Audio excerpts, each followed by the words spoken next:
시편 40편 1절로 7절까지 봅니다. 시편 40편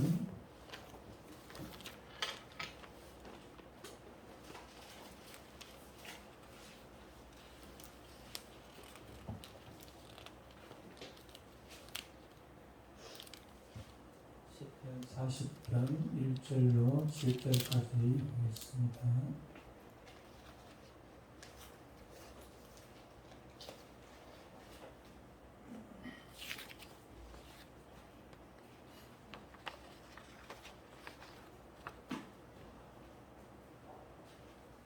시편 40편 채롱씨 못 찾으면 앞에 채롱씨 채롱 찾지 말고 앞을 봐.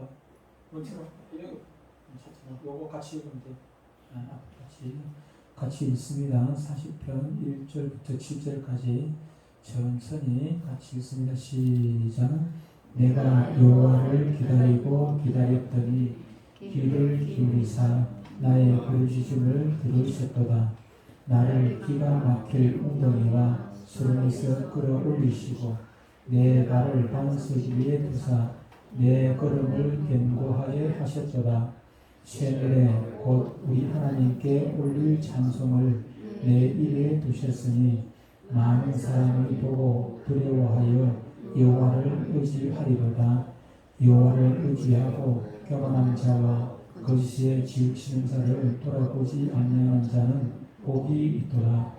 여호와 나의 하나님이여 주께서 행하신 기적이 많고 우리를 향하신 주의 생각도 많아 누구도 주와 견딜 수가 없나이다. 내가 널리 알려 말하고자 하나 너무 많아 그 수를 셀 수도 없나이다. 주께서 내 귀를 통하여 내게 들려주시기를 제사와 예물을 기뻐하지 아니하시며 번제와 속죄제를 요구하지 아니하신다 하신지라. 그때 내가 말하기를 내가 왔나이다. 나를 가르쳐 기록한 것이 두루마리 책에 있나이다. 아멘. 오늘 말씀의 제목은 돌아와야 합니다. 돌아와야 합니다. 일반적으로 성경에서는 돌아오는 것을 회개로 그렇게 설명을 합니다. 반대로 떠나가는 것을 배신, 배교 행위로 그렇게 설명하고 있습니다. 우리가 성경을 읽다 보면 이스라엘 민족이 수없이 하나님을 배반하고 떠나가는 것을 보게 됩니다. 하나님을 떠나 우상 숭배를 하고 이교도들이 섬기는 걸 우상 숭배를 하고 그래서 하나님의 징계를 받고 하는 모습들을 우리는 수없이 보게 됩니다.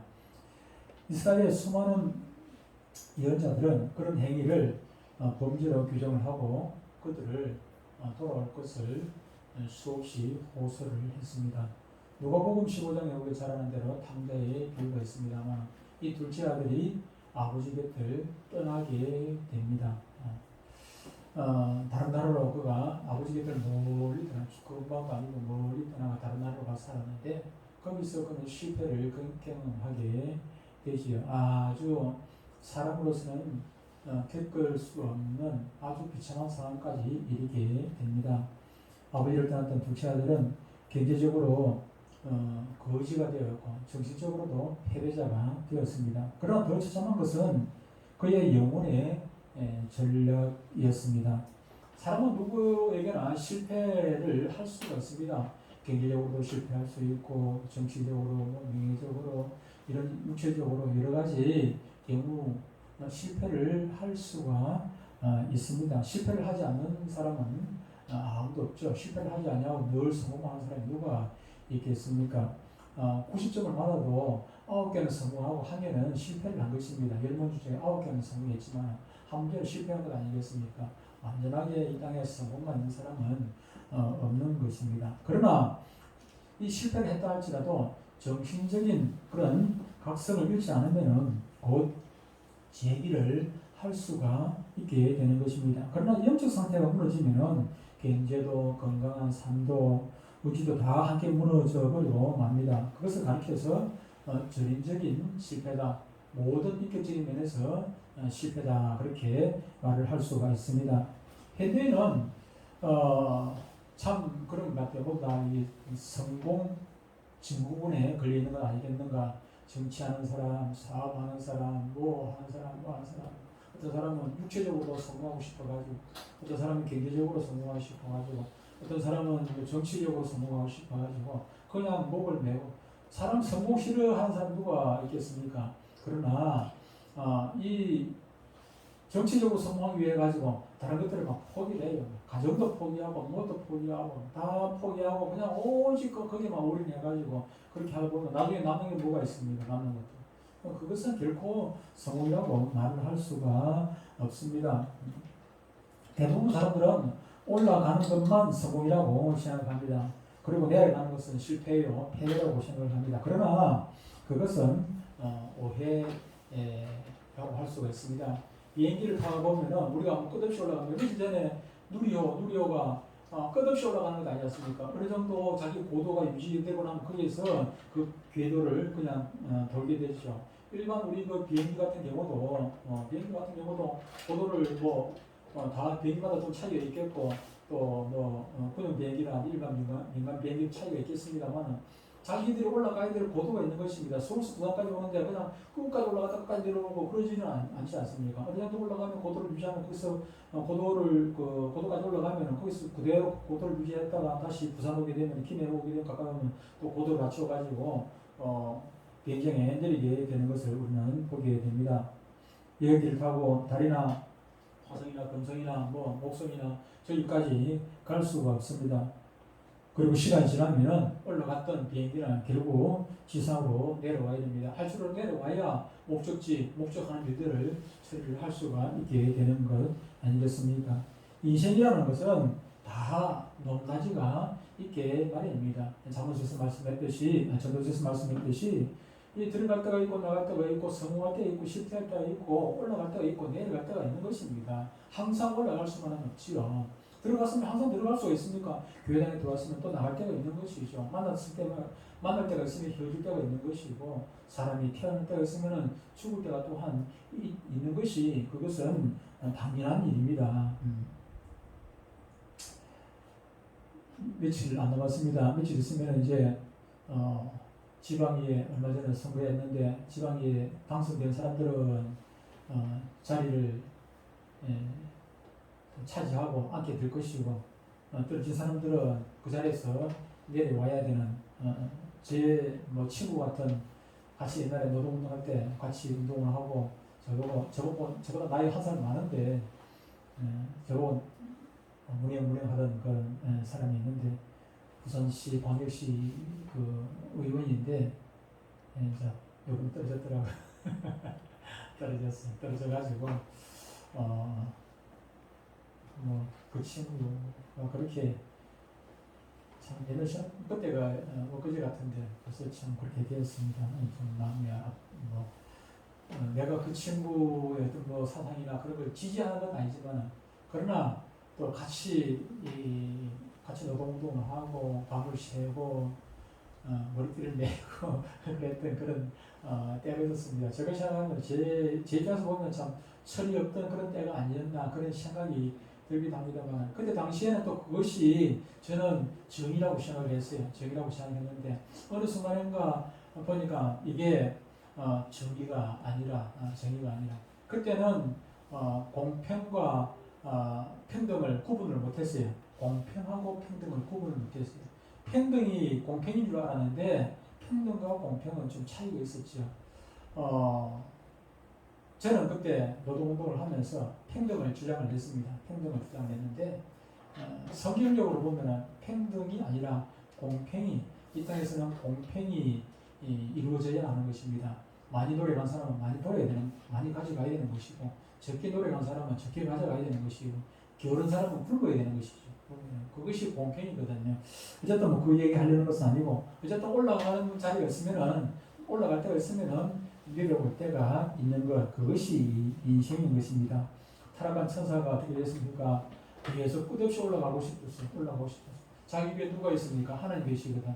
하나님 자리까지 올라가고 싶어 타락했다가 결국은 어떻게 됩니까? 마귀가 되었지 않습니까? 시편 40편은 하나님을 향하여 도움을 구하는 다윗의 기도시입니다. 우리는 오늘 본문 속에서 하나님께 도움을 구하는 시인의 태도와 신앙을 발견할 수가 있습니다. 하나님께 도움을 구하는 시인 다윗의 태도와 신앙은 어떤 것입니까? 첫 번째로 기다렸다 하는 것입니다. 1절을 보면 이렇게 말씀하고 있습니다. 내가 여호와를 기다리고 기다렸더니, 내가 여호와를 기다리고 기다렸더니. 다윗은 어떤 사람입니까? 다윗은 우리가 잘 아는 대로 기도의 사람입니다. 다윗이 쓴 시편 가운데 대부분은 그의 고백과 기도로 이루어져 있는 것을 보게 됩니다. 우리는 흔히 기도라는 것을 하나님께 드리는 고백이나 간구라고 그렇게 이해를 하고 있습니다. 그런데 본문의 시인은 기다리고 기다렸다 그렇게 고백을 했습니다. 그리고 중요한 사실은 기다리고 기다렸는데 그 결과가 어떻게 되었습니까? 내가 여호와를 기다리고 기다렸더니 누가? 하나님께서, 여호와께서 귀를 기울이사 나의 부르짖음을 들으셨도다 그렇게 말씀을 하고 있습니다. 우리는 여기서 기도의 순서를 발견할 수가 있어야 합니다. 기도의 순서는 먼저 우리의 사정과 삶의 중앙을 하나님께 고백하는 것입니다. 말씀을 드려야 하는 것입니다. 물론 우리가 말하지 않는다 해가지고 고백하지 않는다 해가지고 하나님께서 우리의 행편 사정을 모르는 것 아니지 않습니까? 우리가 죄를 내어놓고 자복하지 않는다 해가지고 하나님께서 우리 죄를 모르시는 것은 결코 아닙니다. 그러나 하나님께서는 우리가 우리 스스로 우리의 모든 것들을 하나님께 내어놓고 고백하기를 우리 하나님께서는 원하시는 것입니다. 우리가 고백할 때 부끄럽고 창피스럽고 그런 마음 가질 필요가 없습니다. 그래서 어떤 사람은 뭐 부끄럽다고 해가지고 이런 거 숙이고 저런 거 숙이고 듣기 좋고 말하기 좋은 것만 그냥 미사고 그냥 골라가지고 그렇게 하나님께 기도하고, 하나님께서 그렇게 한다고 그 기도를 좋아하십니까? 결코 그렇지 않은 것입니다. 유치하다고 부끄럽고 창피스럽다고 해가지고 그런 걸 숙이고 망설일 필요는 결코 없는 것입니다. 요한복음 14장 13절 14절에 보면은 이렇게 말씀합니다. 너희가 내 이름으로 무엇을 구하든지 내가 행하리라 했고, 또 14절에는 내 이름으로 무엇이든지 내게 구하면 내가 행하리라. 무엇이든지입니다. 좋은 일뿐만 아니라 굳은 일도 안 좋은 일도 어려운 일도 힘든 일도 부끄럽고 창피스러운 일도 다 하나님 앞에 내어놓고 기도하는 것입니다. 무엇이든지 라는 말씀을 우리는 주목을 해야 됩니다. 내가 달라는 것뿐만 아니고 감사한 일까지, 내가 행복하고 기뻤던 일까지, 괴롭고 힘든 일까지 모든 것, 나의 부끄럽고 창피스러운 그런 은밀한 죄까지도 하나님께 우리는 말씀을 드려야 합니다. 그리고 나서 우리는 어떻게 해야 됩니까? 기다려야 한다는 것입니다. 기다려야 한다는 것입니다. 그것은 하나님의 응답을 바라고 듣기 위해서입니다. 저는 새벽기도 주로 1시간 정도 기도를 하는데 1시간 기도하면은 30분은 기다리는 기도를 많이 합니다. 30분 동안 말 안 하고 그냥 가만히 있는 것 아니고 내가 기도하고 또 기다리고 기도하고 기다리고 천천히 하나님의 임재를 체험해가면서 그렇게 30분을 먼저 기도를 해요. 그러다가 이제 30분쯤 지나고 나면은 우리 음악이 한 30분 지나고 나면 또 음악이 탁 바뀌거든요.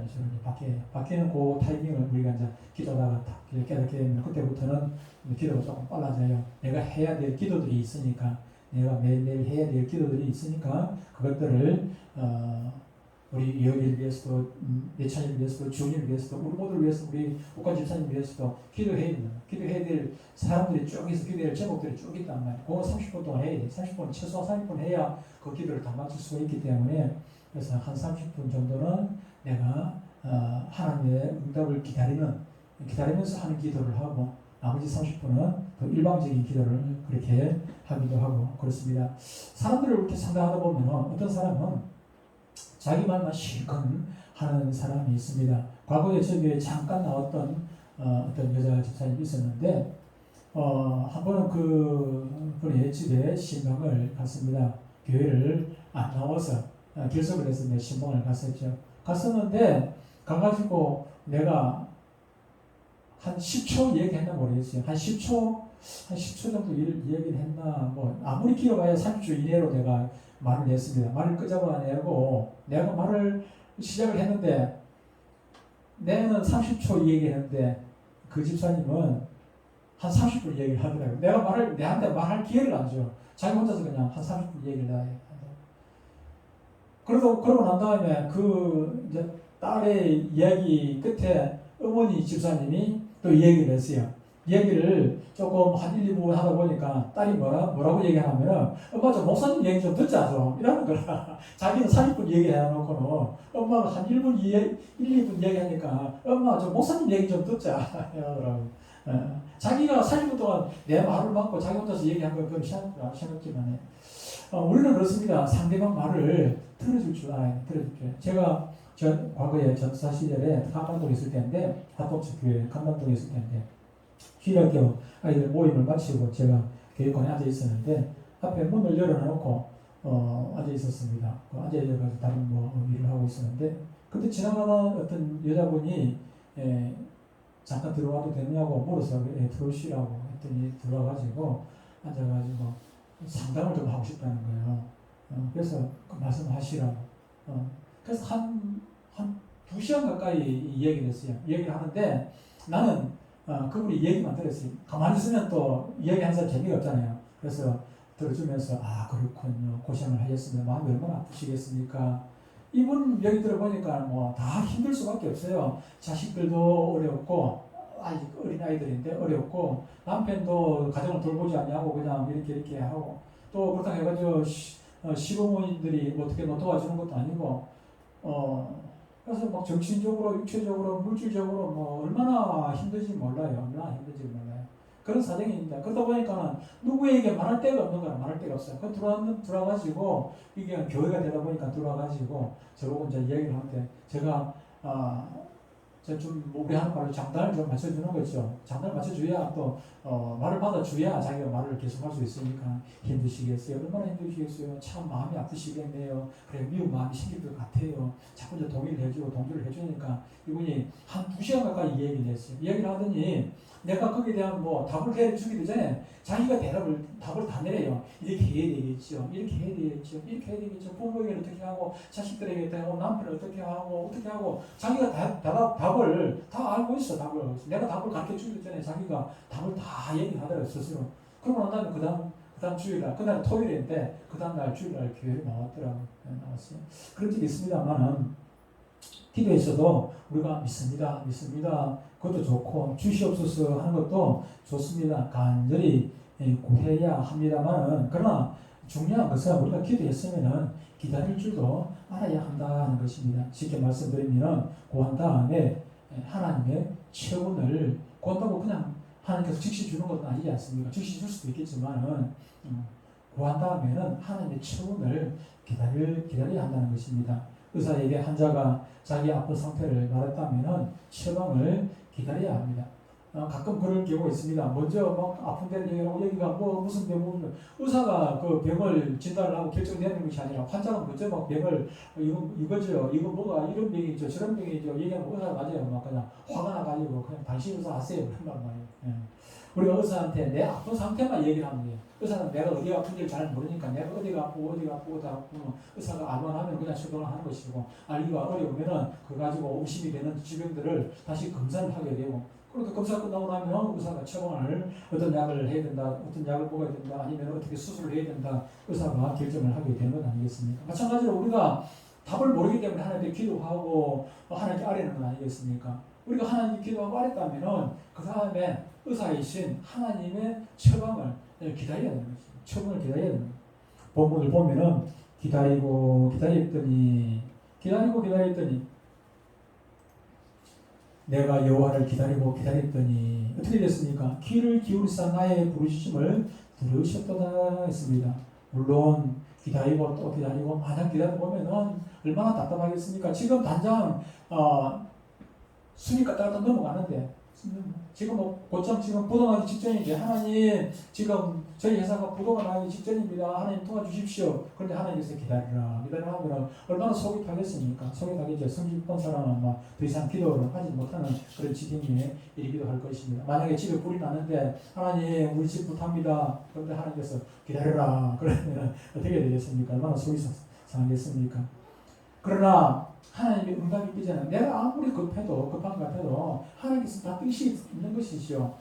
불이 나는 것도 뜻이 있는 것이고 저희 교단에 어떤 교회 안에 다툼이 있었습니다. 다툼이 있었는데 우리 총회 어떤 분이 아이스크림 얘기했습니다. 아이스크림이 녹는데 지금 마루바에서 아이스크림이 녹는데 지금 뭐 법 따지고 뭐 기다릴 틈이 어디 있느냐. 지금 법 무시하고 우리가 급하게 좀 총회에서 처리하자.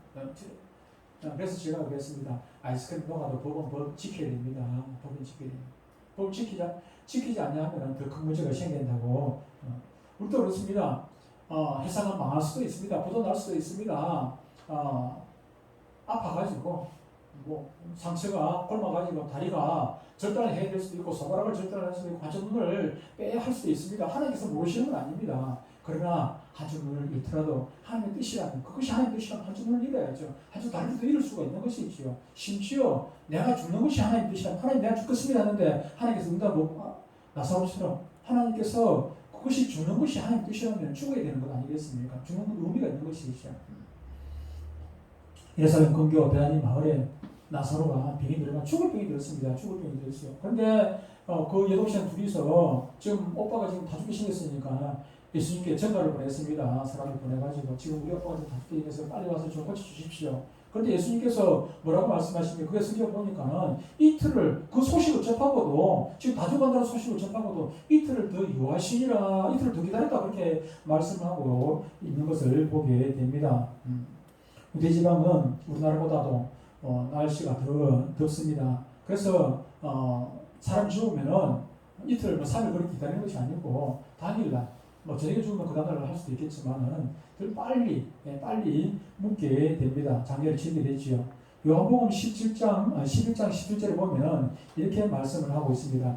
예수께서 와 보시니 죽은 이 나사로한테 왔습니다. 와 보시니 나사로가 무덤에 있은지 이미 나으리라. 예수님께서 나을 된 줄 몰라서 뭐 이렇게 왔으면 아이고야 내가 실수했네. 그건 아니지 않습니까? 예수님은 다 알고 계시는 것이죠. 나사로의 장례가 끝나기를 기다린 것이고 이것은 나사로의 시체가 완전히 썩어서 부패해서 다시는 회복 불가능한 상태에 이르기를 우리 예수님께서는 기다리신 것입니다. 그리고 그 동생들, 가족들, 친척들, 그 주위의 이웃들 모두가 나사로가 다시 살아날 거라는 그런 어떤 희망을 완전히 버릴 때까지 기다린 것이라 그렇게 생각할 수가 있습니다. 이유가 무엇일까요? 예수님께서 나사로를 사랑하지 않아서 그렇게 했습니까? 그것은 결코 아닙니다. 예수님께서 나사로를 그리고 나사로의 여동생 둘이를 얼마나 사랑하시는지 성경에서는 말씀을 하고 있습니다. 나사로가 죽자마자 바로 살리지 않으시고 썩은 냄새가 나는 나흘 후에 나사로를 찾아와서 무덤을 찾아와서 예수님께서 나사로를 살리신 것은 단 한 가지 하나님의 영광을 위한 그 목적이 있었다 하는 것입니다. 여러분 우리가 잘 아는 대로 기독교는 기다리는 종교입니다. 지금 눈앞에 있는 것을 참으려고 하는 것이 아니라 아주 먼 훗날의 것을 우리는 찾기 위해 가지고 기다리고 참고 소망 가운데 인내하는 종교가 우리 기독교인 것입니다. 기도했으면 우리는 기다릴 줄 알아야 합니다. 겟세마네 동산에서 주님께서 기도하실 때 뭐라고 기도하십니까? 나의 원대로 마옵시고 주님의 기도 역시 하나님의 뜻을 기다리는 기도였습니다. 기다려야 응답을 받는 사실을 우리 모두 꼭 기억하시기를 바랍니다. 두 번째로 다윗은 시편 기자는 하나님을 의지하였다는 것입니다. 4절에 보니 이렇게 말씀을 합니다.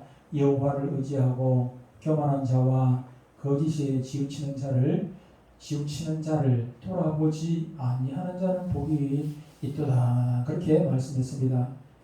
다윗이 기도하는 사람인데 다윗은 한평생 또한 하나님을 의지하는 삶을 살았던 사람입니다.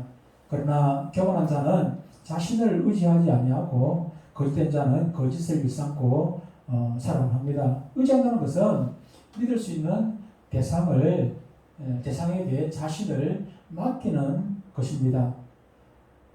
믿지 못하면 어떻게 자신을 맡길 수가 있겠습니까? 사람들은 경험을 통해 진실을 깨닫고 또 확인하고 그런 후에 그 진실을 따라서 믿고 나아가는 것입니다. 어떤 친구가 있었습니다. 그 친구가 그런 절친이었는데 어릴 때부터 그렇게 친하게 지내던 그 친구가 됐습니다. 그래서 사업을 하는데 그 친구의 도움으로 많이 번성하고 때로는 어려움도 이겨내고 그렇게 해서 그 친구를 더욱더 신뢰하게 되었습니다. 근데 사업이 잘 되고 그렇게 해외 지사도 챙기려고 그렇게 했어요. 그런데 이 사람이 사업이 확정되다 보니까는 외국에 나가가지고 오랫동안 있게 되었어요. 외국에 나가면서 자기의 사업을 누구에게 맡겼습니까? 가장 믿을 수 있는 그 친구에게 어릴 때부터 그렇게 서로 신뢰를 쌓았던 그 친구에게 그 사업을 맡겼단 말이에요. 사업을 맡겨놓고 그렇게 외국에 나가가지고 걱정하지 않냐고 외국에 나가 있었는데 그런데 몇 년 만에 돌아와 보니 어떻게 되었나 하면 그렇게 믿고 의지했던 그 친구가 자기 사업을 믿고 도장을 다 맡겨놨거든. 도장을 다 맡기고 사업을 다 맡겨놨는데 믿었던 그 친구가 그 사업을 송두리째 자기 것으로 만들어버렸잖아요. 제가 셔틀에 가면 제 도장을 우리 딸이 가지고 있습니다. 가지고 있는데 제가 믿고 맡기려고 그러죠. 인간 도장까지 다 믿고 맡기는데 믿을 수 있으니까 그렇게 믿고 맡기는 것 아니겠습니까? 사람은 조금 전에 이렇게 말한 것처럼 그 친구로부터 배신을 당하면 얼마나 이가 또 갈리겠습니까? 내가 너를 어떻게 믿었는데 꿈에도 생각할 수 없던 일이다. 세상에 믿을 놈이 없구나. 내가 언젠가는 이 일을 내가 복수하고 말겠다. 일을 가지 않겠습니까? 찬송작가 조나단 스톡튼은 찬송 몇 장입니까? 500 의지하시에 주 의지하시에 구하시네 곧 구하시네. 왜 하나님을 의지해야 합니까? 530 시편 46편 2절 3절을 보면 이렇게 말씀합니다. 그러므로 땅이 변하든지 산이 흔들려 바다 가운데 빠지든지 바닷물이 솟아나고 뛰놀든지 그것이 넘침으로 산이 흔들지라도 우리는 두려워하지 아니하리로다 했습니다. 하나님께서는 세상이 아무리 흔들리고 변해도 강산이 변하고 흔들린다 할지라도 우리 하나님은 영원히 변하지 흔들리지 않는 분이신 것입니다. 하나님은 우리의 산성이 되시고 반석이 되시고 큰 바위가 되시기 때문에 우리는 그 하나님을 의지할 수가 있는 것입니다. 누가 신앙인입니까? 신앙인은 신앙인이다. 누가 신앙인입니까? 참 신앙인은 하나님을 믿고 의심하지 않고 믿고 의지하는 사람, 그 사람이 참 신앙인 것입니다. 누가 성공을 하는 사람입니까? 하나님을 믿고 자기 자신을 믿고 나아가는 사람은 실패할 수밖에 없지만 그 크신 하나님을 믿고 의지하고 그를 신뢰하고 모든 것을 맡기고 나아가는 사람은 성공하게 되는 것입니다. 세 번째로 하나님께로 돌아왔다는 것입니다. 오늘 본문 7절에 보면은 이렇게 말씀하고 있습니다. 그때 내가 말하기를 내가 왔나이다. 내가 왔나이다. 6절에 보면은 우리가 읽었습니다만 6절에 보면 주께서 내 귀를 통하여 내게 들려주시기를 제사와 예물을 기뻐하지 아니하시며 번제와 속죄제를 요구하지 아니하신다 하신지라 그랬습니다. 이것은 하나님이 원하시는 것이 무엇이냐 하는 것입니다. 저와 여러분들이 신앙생활하면서 하나님께서 과연 나를 통해서 원하시는 것이 무엇인가 하는 것입니다. 하나님께서 돈이 부족해가지고 헌금을 원하시는 것입니까? 하나님께서 우리에게 뭘 원하시는 것입니까? 여기 보니까 하나님은 제사와 예물을 예배 드리지 말라는 얘기가 아니지 않습니까? 헌금하지 말라는 얘기가 아니라 하나님께서는 정성 없는 우리의 몸을 들이지 않는 물질만 갖다 와 있는 거, 물질만 갖다 바치는 거, 그런 예배, 그런 예물은 하나님께서 원하지도 않고 기뻐하지도 않는다는 것이다. 무엇을 원하는 것입니까? 이 시에서 말씀하고 있는 것은 다윗 자신을 하나님께서 원하시더라 하는 것입니다. 그래서 어떻게 합니까? 다윗이 하나님 앞에 내가 왕나이다. 하나님 몸을 드리는 거. 내가 왕나이다. 어떤 예집사님이 예수 믿기 전에 아주 가난하고 정말 어렵고 힘들게 살았습니다. 그런데 그 친구는 어릴 때 같이 자랐던 그 친구는 엄청난 수십억 수백억대 부자가 되어 있어요. 근데 그 친구들이랑 놀러 갔다가 그냥 돈에 눈이 물어가지고 돈을 100만을 훔쳐가지고 돌아가게 되었어요. 그때 돌아올 때 이분은 생각하기를 아무것도 아니라고 생각해요. 나한테는 100만 원이 엄청난 큰 돈이지만은 이 부자 친구에게는 뭐 수백억 부자니까 100만 원 그거 있으나 마나 있어도 그만 없어도 그만 아마 100만 원 이건 잊어버리고도 그냥 찾지도 않을 거라는 그런 생각 가운데 부담 없이 돈을 훔쳐가지고 왔습니다. 그렇게 18년 동안 살았습니다. 18년 동안 살았는데 예수 믿고 그가 집사가 되고 좀 신앙이 들고 나니까 그게 아니구나. 그래서 그가 마음에 괴로움이 생기죠. 그전에는 예수 믿기 전에는 괴로움이라는 게 전혀 없었는데 예수 믿고 나니까 그것이 괴로움이 생기는 마음에 부담이 생기고 괴로움이 생기고 하나님 앞에 그래서 어떻게 했냐면은 직접 찾아가가지고 고백할 자신은 없고 편지를 썼습니다. 익명으로 편지를 써가지고 거기다가 속도에 100만짜리 석장 300만 이자인데 200만 더 붙여가지고 300만 원을 넣어가지고 그렇게 해가지고 듣기로 보냈다는 그런 얘기가 있습니다. 그런데 그것을 하나님께서 기뻐하실까요? 하나님께서 기뻐하시지 않는 것입니다. 하나님께서는 정말 원하시는 것은 그냥 돈이 문제가 아니고 그 친구한테 가가지고 고백하고 용서를 구하는 것 그것이 옳은 일이죠. 돈보다도 더 중요한 것은 내가 친구 앞에 가가지고 그 사람 앞에 가가지고 우리가 지은 죄가 있으면 하나님 앞에 가가지고 내 죄를 내어놓고 하나님 앞에 용서를 구하는 것 그것이 옳은 일 아닐까 하는 것입니다. 여러분 죄는 대충 물집을 해가지고 용서되어지는 것은 결코 아닙니다. 구약의 속죄 방법은 짐승이 피로 그것을 대속하는 것이었습니다. 그러나 그것은 십자가의 속죄 공로를 믿고 자신의 죄를 고백하는 것입니다. 7절 하반절을 보면은 이렇게 말씀합니다. 나를 가르쳐 기록한 것이 두루마리 책에 있나이다. 어디 있다고요? 두루마리 책에. 늘 말씀드리지만 천국의 책이 심판주의신 하나님 앞에 책이 두 번 있다 했죠. 하나는 생명록입니다. 이 생명록에 우리의 이름이 없으면 천국에 못 가죠. 그렇죠? 우리의 이름이 기록되어 있는 생명록이 있는가 하면 또 한 가지 책에는 여기 말하는 행위록이 있는 것입니다. 우리의 모든 행위들이 잘한 일, 못한 일, 하나님 앞에 행한 모든 일들이 빼곡하게 다 기록이 되어 있다는 것입니다. 그 이름이 있는 것입니다. 나를 가르쳐 기록한 것이 두루마리 책에 있나이다. 내가 그것을 다 알기에 다윗이 그것을 다 알기에 하나님 앞에 무릎 꿇고 고백하고 하나님 앞에 지금 하나님 발 앞에서 지금 무릎 꿇고 내가 왔나이다 그렇게 얘기를 하고 있는 것입니다. 죄의 허물과 말수를 위해서 직접 하나님께 나왔다고 지금 고백을 하고 있는 것 아니겠습니까? 성경을 보면은 가라는 말과 오라는 말이 수없이 엄청나게 많이 기록이 되어 있습니다.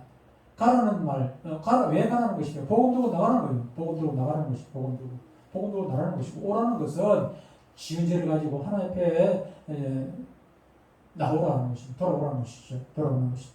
근데 제가 검색을 해보니까 가라는 말보다 오라는 말이 훨씬 더 많더라고요. 제가 며칠 전에 검색을 했더니 요즘 뭐 세볼 것도 없고 검색하면 막 다 나오니까 검색해보니까 가라는 말보다 오라는 말이 더 많이 있더라고요. 이사야 1장 18절에 보면 이렇게 말씀합니다. 여호와께서 말씀하시되 오라 우리가 서로 변론하자. 오라 우리가 서로 변론하자 그랬습니다. 마태복음 11장 28절 우리가 잘 아는 말씀에 수고하고 무거운 짐진 자들아 다 내게로 오라. 내게로 오라. 호시아서 6장 1절에도 오라 우리가 여호와께로 돌아가자. 오라. 호시아서 14장 1절에도 이스라엘아 네 하나님 여호와께로 돌아오라. 오라는 말은 뭐 제가 몇 개만 적었습니다만 엄청나게 구약뿐만 아니라 신약까지 오라는 말, 가라는 말 얼마나 많이 기록되어 있는지 모릅니다. 2절에도 이렇게 말씀합니다. 너는 말씀을 가지고 여호와께로 돌아와서 아래 길을 모든 불의를 제거하시고 선한 바를 받으소서. 오모 본문 7절 아까 읽었습니다만 뭐랍니까? 그때 내가 말하기를 내가 왔나이다 오라는데 하나님께서 오기를 우리를 기다리고 있습니다. 기다리고 오기를 돌아오기를 기다리고 있단 말이에요. 누가복음 15장에 그 아버지가 전능한 아들 돌아오기를 기다리고 있듯이 하나님께서 우리가 오기를 기다리고 있는 것입니다. 그래서 그것을 알기에 기자는 내가 여기 왔나이다. 내가 왔나이다. 그렇게 고백을 하는 것입니다. 가장 가까운 곳으로 다가갔다는 것입니다. 그리고 하나님 곁에 있다는 것을 제가 말씀드리는 것입니다. 주님, 제가 주님 앞에 있습니다. 주님 발 앞에 무릎을 꿇었습니다. 그런 고백 아니겠습니까? 주님, 제가 여기 있습니다. 보고인 것입니다. 주님 곁에 있는 사람, 그는 가장 행복한 사람입니다.